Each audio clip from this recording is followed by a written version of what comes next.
ये मुर्गियाँ sad song सुनती है तो एक मुर्गी एक अंडा देती है। हमारे यहाँ ऐसा ही होता है। तभी बतख सैड सॉन्ग को बदलकर आइटम सॉन्ग लगा देता है।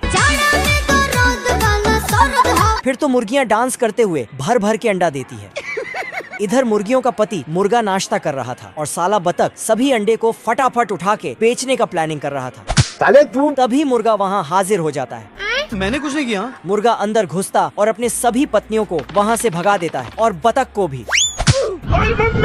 अब देख तू। बतख स्टाइल मार के दरवाजा खोलता है। बाप रे। फिर बाहर अंडों की टोकरी में इसको पैसा दिखता है जिसका रखवाला मुर्गा कर रहा था। अच्छा। बतख अंडे को हासिल करने के लिए मुर्गी बन जाता है यार मैं इतना सुंदर क्यों हूँ? और फिर इस मुर्गे के सामने आके मटकने लगता है। कोई हमें भी पटा लो, गरीबों की दुआ लगेगी। साला मुर्गे के इतनी सारी पत्नियों के होते हुए भी नकली मुर्गी के चक्कर में पड़ जाता है। बाबू ये मुर्गा बतख को ढूंढता है लेकिन बतख अंडा चोरी करने की तैयारी कर रहा था। तभी मुर्गा आ जाता है। मुर्गा बतख को मुर्गी समझता है और अपने पैर से एक इल्ली को बाहर कर देता है। इल्ली भागता तो उसके ऊपर बतख का नकली फूल गिर जाता है। साला मुर्गा बतख को असली मुर्गी समझ के बैठा था। बतख के फूल में इल्ली घुस गया था इसलिए अजीब अजीब हरकतें करता है। साला मुर्गा तो कुछ और ही समझ रहा था। आजा आजा आजा। मुर्गा बतख को पकड़ने आता तो जोगिंदर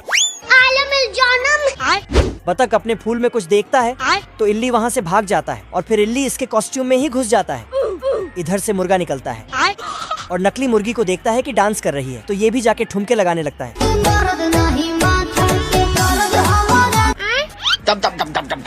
ओ भाई ये क्या है? इनका डांस अच्छा लगा तो लाइक कमेंट कर देना। ये मुर्गा और बतख डांस कर रहा था। तभी डांस करते करते बतख अंडे को उठा के फरार होने की सोचता है लेकिन साला मुर्गा बतख को नचाते रहता है। बाप रे। फिर से बतख अपना टारगेट पूरा करने को दौड़ता है लेकिन इसका फूल काम बिगाड़ देता है। ये क्या है? तो मुर्गा उसे फिर से नचाने लगता है क्योंकि बतख नकली मुर्गी बना है। आँखों से लीजिए। बतख नाचने छोड़कर अंडे बेचने को भागता है लेकिन मुर्गा उसे हवा में ही पकड़ लेता है और घुमा घुमा के डांस करवाता है। बाबू लेकिन घूमते घूमते बतख का पोल खुल जाता है और इल्ली भी आजाद हो जाता है। अरे मुझे चक्कर आने लग गया अब। फिर मुर्गा ये सब देखकर साला बतख अंडे का टोकरी उठा के भागने लगता है तो उसके पीछे मुर्गा भी। साले को छोड़ूंगा नहीं। तभी एक अंडा गिर के टूटता है और उसी में ही बतख फिसल के सब अंडा फोड़ लेता है जिससे बतख का अमीर बनने का सपना भी टूट जाता है।